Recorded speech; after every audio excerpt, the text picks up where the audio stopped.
Hello, I'm Dennis Green, founder of the Stewardship System and president of Church Development. Today we're going to talk about the third out of our 7 components of the Stewardship System. In this month's training video, we want to explore how to involve church members in decision making and how this increases generosity. The definition for stewardship that I really like is letting God's blessings flow through me. And when we include people in decision making in church, they have a direct experience and connection with the execution of the church's mission. So when they give to their church financially to support the priorities they have set, God's blessings flow directly through them to build and further God's kingdom. Now, to help you see how this plays out in churches, let's use failure analysis as our guide.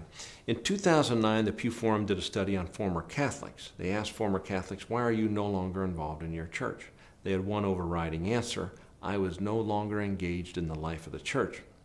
People who are not engaged leave churches.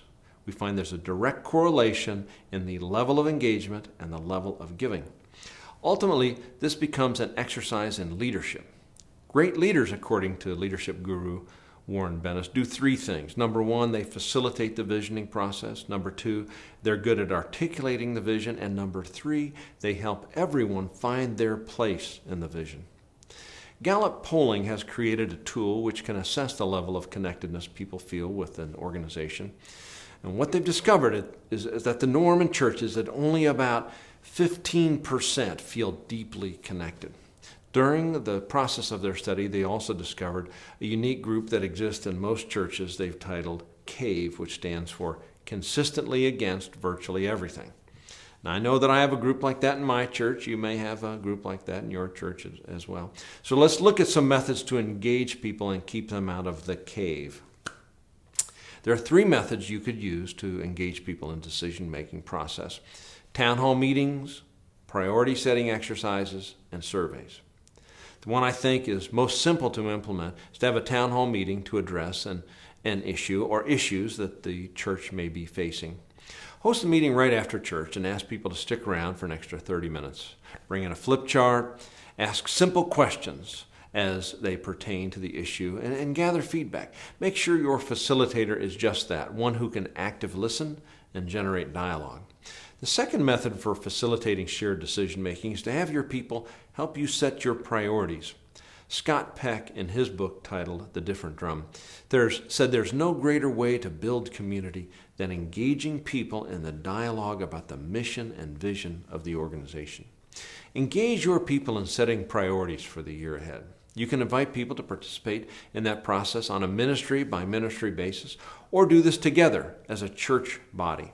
You could hold a lunch after church services, invite people to stay for a meal, and then ask them, number 1, what ministries would best help us fulfill our mission in the coming year?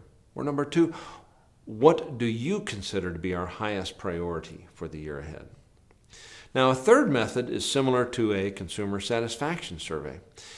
In its most simple form, you can ask people one question: how might we better meet your spiritual needs?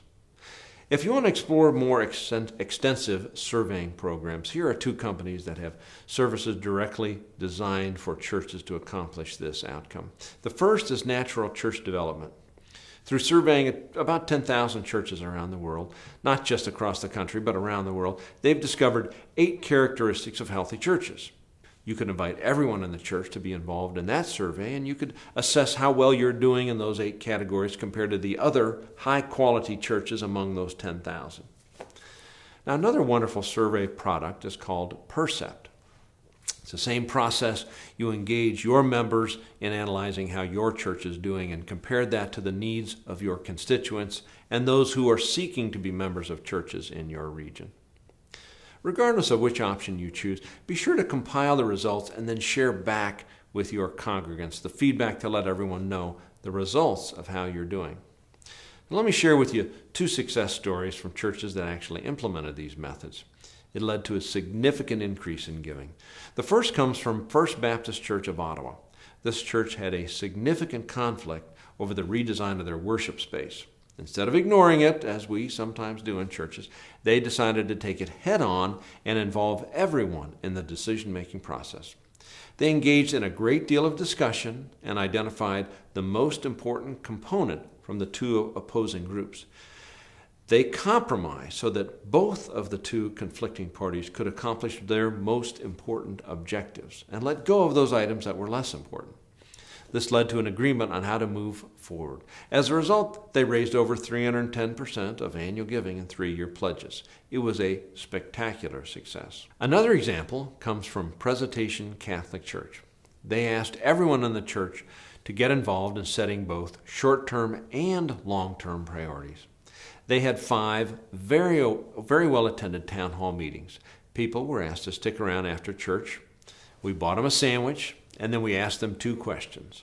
Number 1, what's your vision for the church over the next 5 years? And number 2, what are your priorities for the upcoming year? They discovered there was a huge consensus around paying down the debt on the church, which was a surprise to everyone. Because so many people had been involved in identifying that as a priority, giving went up by 15% for the next 5 years, and those funds were directly devoted to paying down the debt. Clearly, your pastor and key leaders will need to work together to find an effective way to engage your people in sharing the decision-making load. I'm certain this will help stimulate generosity in the church and build community in the process. Now, we've reviewed the concept of involving people in decision-making. I hope that you will invest the time and effort in engaging your people in decision-making. It will strengthen your church and help your people feel more connected to your mission. Good luck and God bless.